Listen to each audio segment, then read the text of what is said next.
One of the questions I had when I started using the DJI RC2 remote controller with the Mini 4 Pro was, if I move my exposure point from the center default point to one of the corners or just onto an object, how do I return it back to center?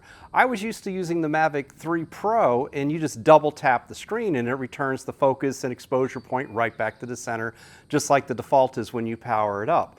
On the Mini 4 Pro, it's slightly different. So let's go ahead and I'll show you the easiest way that I found to return it back to center. Here in our example, we have a hay roll here, so I'm going to touch the screen so our focus is now on that hay roll.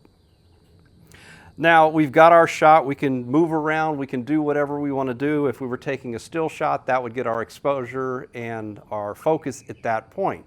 But let's say I don't want to move the drone, and if you move the drone around, sometimes it will return the center. But a foolproof way that I found it is I've set my C1 button on the back of the remote control to recenter the gimbal. And it doesn't work every time, but usually on the second try it works just fine. So we're going to go ahead and we're going to move the gimbal down. We'll move the gimbal up, and we can still see that the focus is set over on the side. But if I go back down again, and right there you saw that it reset the focus to center. And if I move back up and I go ahead and I press the button halfway down, or the shutter button halfway down, you can see that it's returned the focus back to center. Hopefully this helps you out. We do appreciate you all watching, and we'll definitely catch you on the next one.